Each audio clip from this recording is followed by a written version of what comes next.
Assalamualaikum warahmatullahi wabarakatuh. Nama saya Vinda Septian Rindi Antika, NIM 351. Saya dari kelas J. Saya di sini akan sedikit menjelaskan tentang surat berharga dan surat yang mempunyai harga. Pertama, saya akan menjelaskan tentang surat berharga.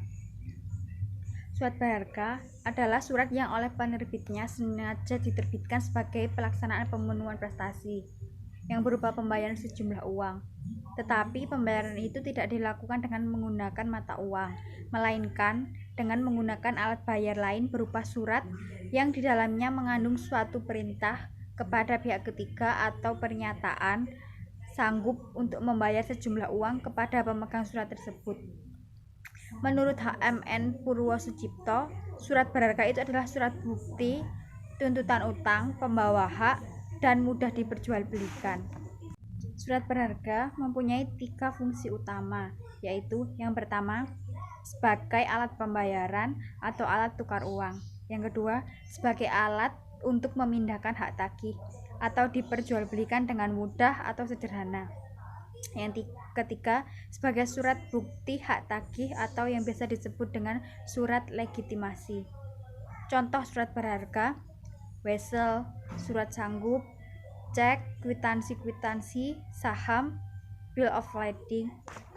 Selanjutnya saya akan menjelaskan tentang surat yang berharga atau yang biasa disebut dengan surat yang mempunyai harga. Surat ini diterbitkan bukan sebagai pemenuhan prestasi berupa pembayaran sejumlah uang, melainkan sebagai bukti diri bagi pemegangnya sebagai orang yang berhak atas apa yang tersebut di dalamnya. Surat ini tidak dapat diperjualbelikan, bukan untuk pembayaran. Selanjutnya saya akan menjelaskan tentang surat yang berharga atau yang biasa disebut dengan surat yang mempunyai harga.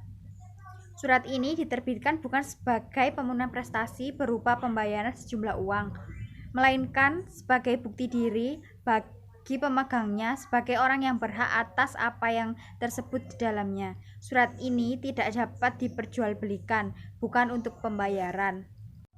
Surat yang berharga atau surat yang mempunyai nilai ini bukan merupakan alat pembayaran. Penerbitannya tidak untuk diperjualbelikan, melainkan sekedar sebagai alat bukti diri bagi pemegangnya bahwa dia adalah orang yang berhak atas apa yang disebutkan atau untuk menikmati hak yang disebutkan dalam surat itu. Bahkan bagi yang berhak, apabila surat bukti diri itu lepas dari penguasaannya, ia masih dapat memperoleh barang atau haknya dengan menggunakan alat bukti lain.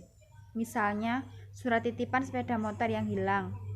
Yang berhak masih memperoleh sepeda motornya menunjukkan nomor bukti kendaraannya atau STNK atau buku pemilik kendaraan bermotor atau BPKB. Sedangkan pada surat berharga, apabila suratnya itu lepas dari penguasaan pemegangnya, yang bersangkutan sama sekali tidak dapat mewujudkan hak tagihannya itu. Selanjutnya saya akan menjelaskan beberapa perbedaan antara surat berharga dan surat yang mempunyai harga. Surat berharga diterbitkan sebagai alat pembayaran dari perikatan dasarnya. Surat berharga sangat mudah untuk dipindah tangankan atau dipindah alihkan. Surat berharga merupakan surat legitimasi atau surat bukti hak tagih bagi yang memegangnya.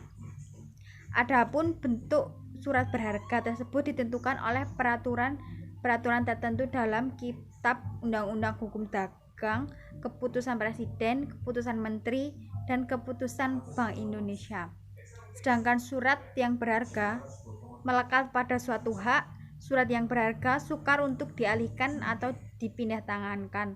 Surat yang berharga bukan merupakan surat atas pengganti. Surat yang berharga berbentuk surat yang tidak ditentukan.